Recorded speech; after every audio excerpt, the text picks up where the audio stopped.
carbon footprint is a measuring tool for the human activity. Our carbon footprint refers to the net amount of greenhouse gases generated by us or things we consume, with fossil fuels being a major source. Where your home is located may increase or decrease your footprint. Some states generate cleaner electricity than others by using water, wind, or solar energy as opposed to natural gas. When thinking about your home, you must also consider steps you have taken to decrease your impact. Are you using energy-efficient light bulbs and appliances?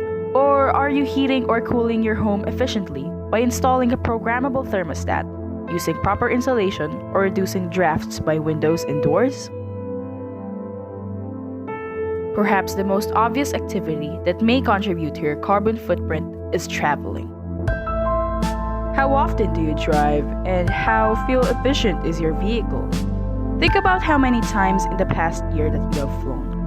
One long flight, 2 hours or greater, can add 2.2 tons of carbon dioxide into the atmosphere. Another factor to consider is how your food and diet impact the atmosphere. According to the Meat Eater's Guide, eating a 4-ounce steak is equivalent to driving nearly 7 miles. Also, livestock farming produces from 20% to 50% of all man-made greenhouse gas emissions.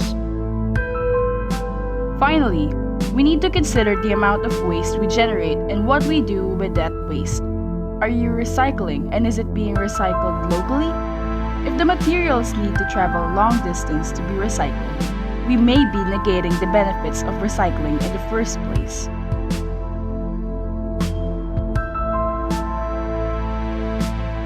Our increasing carbon footprint is having profound effects on the environment.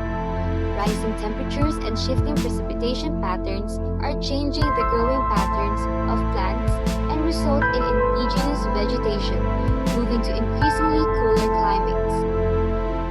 Sea levels are rising as the temperature of our planet increases. Warmer water occupies more space than cooler water. Rising seas will erode shorelines and destroy ecosystem. Coastal cities and towns could be displaced by rising seas. Arid lands such as deserts will expand. Bodies of water will experience more periods of drought, and there will be a lack of enough soil moisture in agricultural areas. Moreover, more extreme weathers will occur more frequently. More extreme storm surge, wildfires, and heat waves are expected.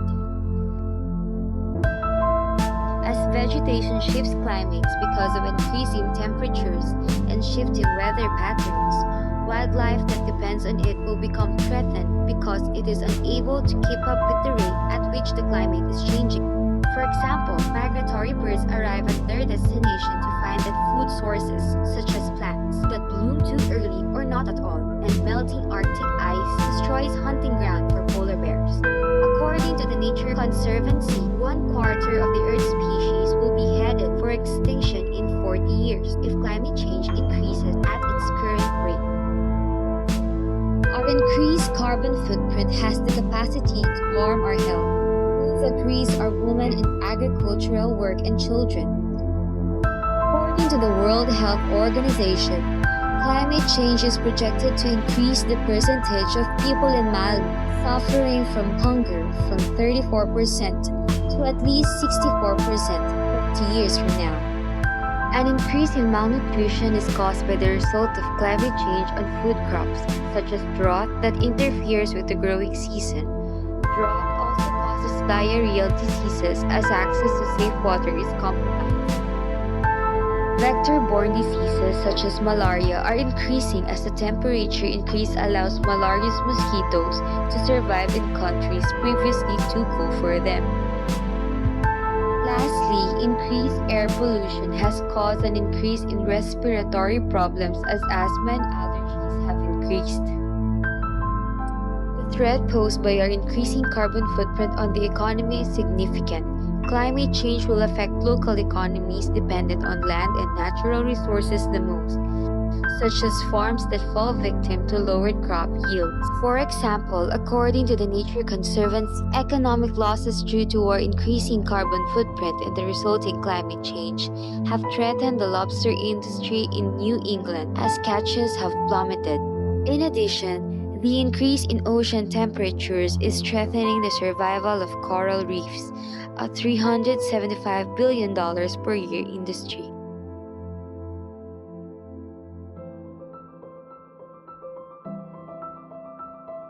It is important to have as small a footprint as possible to help in decreasing carbon emission in the environment. Carbon emission is the primary source of climate change. Climate change is very harmful to our environment as temperatures are soaring and sea levels are rising. According to Amadore, climate change is evident in the Philippines alone through the occurrences of the extreme climates of both El Nino and La Nina. On a seasonal basis, people die in the Philippines due to these conditions. If we don't do something about climate change, cities and countries will experience more deaths, droughts, and flooding in the future.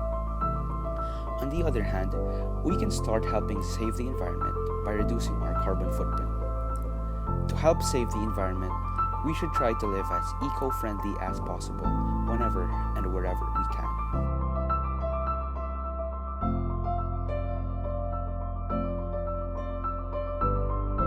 When possible, walk or ride your bike in order to avoid carbon emissions completely. Carpooling and public transportation drastically reduce CO2 emissions by spreading them out over many riders. When flying, finding the shortest flight path to your volunteering destination is one of the most powerful ways you can reduce your carbon footprint when traveling. Pick a direct flight wherever possible, or a flight path with the least stopovers. Did you know that the carbon footprint of a vegetarian diet is about half that of a meat lover's diet? Shrink That Footprint chart shows that a meat lover has the highest carbon footprint at 3.3 tons of greenhouse gas emissions. A vegan diet has the lowest carbon footprint at just 1.5 tons carbon dioxide equivalent. You can reduce your footprint by a quarter just by cutting down on red meat such as beef and lamb. Turn off lights you're not using and whenever you leave the room. Replace incandescent light bulbs with compact fluorescent or LED ones. Reduce your trash output. Landfills are an incredible source of greenhouse gases and pollution. Recycling the basics can cut the amount of garbage you send to landfills by up to 50% or more. Lower the amount of energy used to pump, treat, and heat water by washing your car less often, using climate-appropriate plants in your garden, installing drip irrigation so that plants receive only what they need. Support clean energy resources. Whenever you can, advocate for clean alternatives to fossil fuels, such as wind, solar, geothermal, and appropriately designed hydroelectric and biomass energy projects. Entice students to opt for purchasing a permanent water bottle as opposed to bottled water. Encourage students to also practice recycling. Kickstart the movement by starting a campaign to get recycling on your campus.